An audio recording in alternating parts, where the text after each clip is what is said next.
¿Por qué con la revolución hay menos justicia y casi todos hemos sido víctimas? Bueno, yo no compartiría eso, digamos, además porque la revolución son 20 años.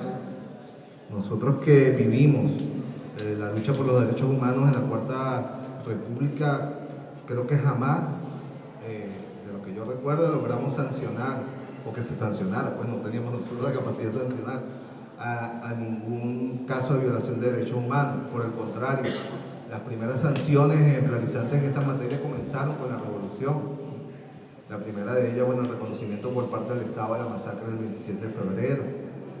Y luego todos los casos que enumeré del comandante Hugo Chávez y cómo fueron enjuiciados, procesados y en muchos casos sentenciados funcionarios que violaron derechos humanos. No tengo las estadísticas como para decir, pero solo sé que en revolución es que hubo una política para sancionar y penalizar y encarcelar a violadores de derechos humanos, ¿no? En todo caso, sí, dice, este contexto de revolución ha vivido una polarización y la polarización ha generado a veces situaciones en las cuales se ha desbordado la violencia y esto ha generado, bueno, a veces situaciones que se escapan del control y que sirven a veces también como justificación para decir que, bueno, sucedió tal cosa, bueno, porque estábamos defendiendo la revolución, porque estamos defendiendo la estabilidad del país, porque estamos defendiendo la independencia. Yo digo, casos como esos pueden ocurrir. Ahora, lo importante es que la institucionalidad actúe y sancione, ¿no? Y se vaya restituyendo y seguir trabajando en el tema de las prácticas, las buenas prácticas policiales y la actuación del sistema de justicia. Compañera de Yaracuy, ¿en qué medida podemos tomar los grupos sociales con miedo e impotencia? Hoy día se vuelve a criminalizar al campesino y productor, se le ataca en sus predios, los agentes de seguridad los roban, los maltratan y todo queda en nada, porque se justifican que es una lucha entre bandas o contra las bandas. Esa política de represión le permite la desaparición forzada de nuestros jóvenes campesinos. Bueno, pareciera que lo diga yo, dirá, bueno, tú lo dices, pero lo voy a decir, porque yo y nosotros perdimos el miedo en la Cuarta República cuando toda la institucionalidad estaba en contra del pueblo. El pueblo tiene que perder el miedo para poder ejercer sus derechos y para hacer respetar sus derechos humanos. Un pueblo con miedo no produce transformación. Si Chávez hubiese tenido miedo, no hubiese salido el 4 de febrero, nosotros no hubiésemos luchado en la calle como luchamos para transformar la situación. Hoy se requiere que el pueblo no tenga miedo para restituir los derechos que alcanzó en la primera década de este siglo de la revolución bolivariana, ¿no? Y el miedo, cuando hablo, es la organización política, la organización colectiva para activar los mecanismos constitucionales para hacer y demandar ante las instituciones. María Celimero de Yaracuy. En los últimos años en Yaracuy se han visto estos casos un total de 3 a 4 por mes desde el 2018. Tendrá algo que ver la vuelta de los pantaneros. Hay un caso en Yaracuy, Urachiche, de tal nivel de crueldad que torturaron a familias completas. El difunto fue desmembrado. ¿Sí? Son políticas de crueldad que hemos recibido denuncias en varias partes del país y que, bueno, obligan a esto que estamos diciendo. Frente a eso, el silencio es lo peor que podemos hacer. Y hay que plantearlo, hay que ir a la fiscalía, aunque no nos paren, pero hay que ir 1 y 3 veces, y si va una familia, y van 2 familias, y va 3 familias, hay que obligar a que la institucionalidad actúe. Y la denuncia pública también es un mecanismo, ¿no? Y ahí hay que, bueno, romper el chantaje, digamos, mire, el que un funcionario policial X o Y, digamos, torture, descuartice a un ciudadano, no tiene que ver absolutamente nada con el imperialismo o no el imperialismo. O sea, aún en medio de una guerra, digamos, hay normas que vivir.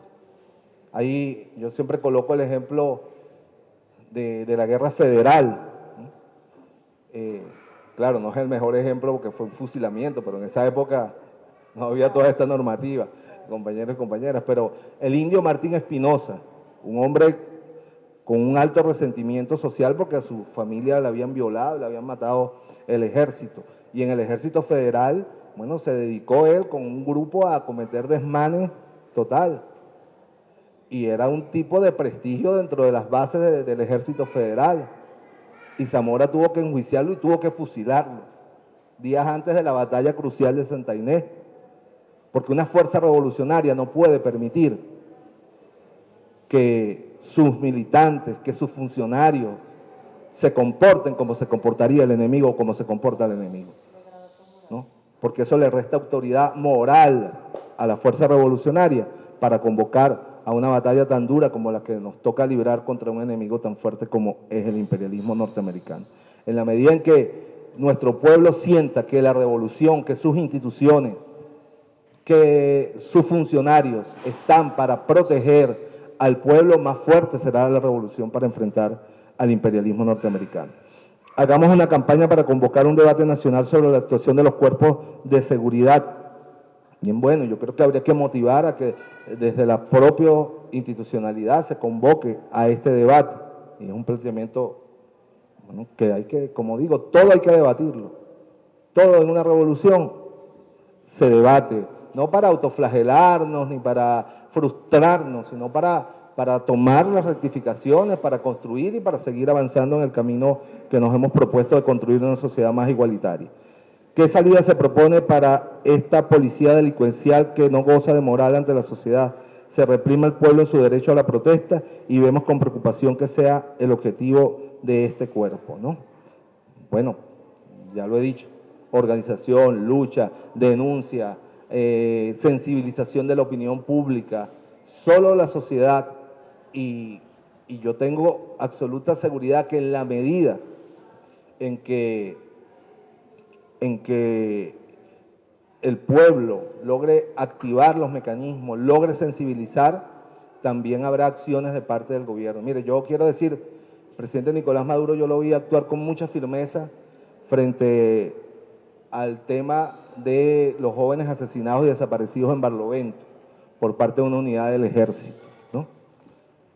Fuimos nosotros, la revolución, la que investigamos el caso. Fue la dirigencia política del Estado Miranda la que le presentó el caso al presidente, y fue el presidente el que ordenó inmediatamente la investigación de ese proceso, y fue la revolución la que lo denunció, y pulverizamos moralmente a los intentos de manipulación que la contrarrevolución quería hacer de ese lamentable caso que ocurrió en Barlovento. De manera que en la medida que haya un pueblo que diga, un pueblo que demande, un pueblo que interpele, yo estoy seguro que las instancias del gobierno comenzarán a responder frente a eso. Ahora, muchas veces uno cree que un presidente o un ministro tiene que estar enterado de todo lo que pasa, ¿no? Y simplemente a veces, si uno como ministro, yo fui ministro, vicepresidente, a veces uno cree que todo va bien. Si no hay un pueblo que diga, aquí no ha llegado tal cosa o aquí está pasando tal cosa, es que le permite a uno enterarse. Entonces, por eso digo, el silencio es el más flaco servicio que se le puede prestar a una revolución. Una revolución necesita un pueblo que demande, que interpele, que proteste, que diga, que critique, para poder avanzar.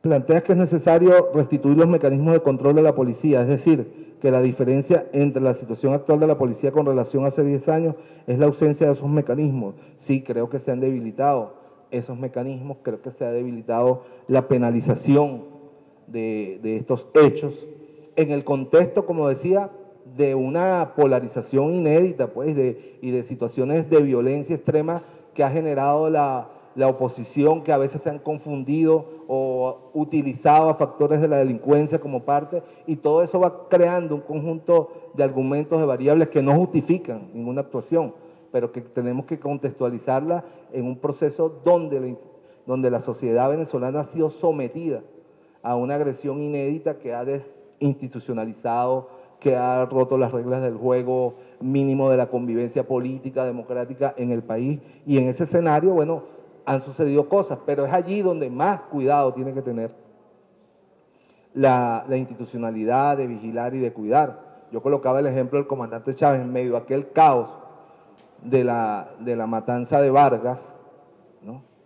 donde incluso hubo la violación. Creo que lo que detonó la acción policial fue que unos delincuentes violaron a unos médicos voluntarios que habían ido a trabajar. Eso produce indignación, esto no, bueno, ¿no?